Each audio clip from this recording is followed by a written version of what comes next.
TNPSC dreamers நீங்கள் இப்போ வரப்போகிற 2026 வர group 4 and group 2 exam attend பண்ண போகிறீங்கன்னா கண்டிப்பாக இந்த கொஷினை நீங்கள் ஒரு தடவை ரீட் பண்ணிவிட்டு அனலைஸ் பண்ணிவிட்டு அதுக்கப்புறம் படிக்க ஸ்டார்ட் பண்ணுங்கள். ஜிஎஸ்க்கு கண்டிப்பாக யூஸ் ஆகும். ஸோ இதில் ஃபஸ்ட் கொஸ்டின் பாருங்கள். தமிழ்நாட்டில் பாப்பா உமாநாத் இவங்களை பற்றி ஒரு கூற்று காரணம் கொடுத்துருக்காங்க.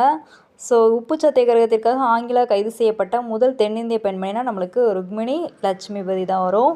அதே இது இந்தியா பார்த்திங்கன்னா கமலாதேவி சட்டோபாத்யா. அதுக்கடுத்து இந்த தூரிமான் கிராமத்தில் ஒரு குடியானவர் இயக்கத்தினை நிறுவினார். யார்? இந்த பாப்பா உமாநாத். அதுக்கடுத்து பொன்மலை பெண்கள் கூட்டமைப்பில் ஒரு அங்கமானார். அதுவும் கரெக்டு தான். 1945 காங்கிரஸ் கட்சியில் இணைந்தார்னு இருக்கும். அது நம்மளுக்கு தப்பு. அவங்க எந்த கட்சியில் இணைஞ்சாங்க அப்படின்னு பார்த்தீங்கன்னா கம்யூனிஸ்ட்டில் தான் அவங்க இணைஞ்சிருப்பாங்க.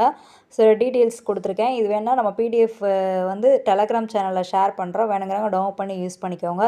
ஸோ ஒவ்வொரு கொஷினுமே இதில் ஒரு 200 கொஷின் இருந்தாலும் அதை நீங்கள் ChatGPTயில் போட்டோ இல்லை புக்கில் ஸ்கூல் புக்கு அவுட்சோர்ஸ் புக்கில் தேடி படிச்சிங்கன்னா தான் கண்டிப்பாக உங்களால் நிறைய மார்க் ஸ்கோர் பண்ண முடியும். ஏன்னா அந்தளவுக்கு அவுட் ஆஃப் சோர்ஸ் போகிறாங்க. அதுக்கடுத்து பின்வரும் கூற்றுகளில் தாமஸ் மன்ட்ரோ எது சரினா இவர் ரைத் வரிமுறை அறிமுகப்படுத்தினார் அப்படின்னு சொல்லியிருக்காங்க. ஸோ அது கரெக்டு தான். அதுக்கடுத்து திருமலை திருப்பதி கோயிலுக்கு பெரிய கொப்பரை ஒன்று அன்பளிப்பவன், அதுவும் கரெக்டு தான்.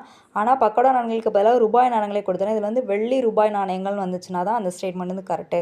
ஸோ இது மாதிரி சர் தாமஸ் மன்ட்ரோ அப்படிங்கிற ஒரு கண்டென்ட் போட்டு அவங்கள ரீட் பண்ணி, ஏன்னா இப்போ தான் நம்மளுக்கு படிக்க டைம் இருக்குது. ஸோ அதனால் இந்த மாதிரி நம்ம ப்ரிப்பேர் பண்ணிக்கலாம். லாஸ்ட் நேரத்தில் நம்ம இந்த மாதிரி நம்ம ப்ரிப்பேர் பண்ண முடியாது. ஸோ அதனால் ஒவ்வொரு கொஷின் நீங்கள் என்ன டாபிக் எடுத்தாலும் அதை கொஞ்சம் டீட்டெயிலாக படுத்துட்டு ஷார்ட் நோட்ஸ் எடுத்து வச்சிங்கன்னா கொஞ்சம் யூஸ் ஆகும். So thanks for watching. Kindly subscribe.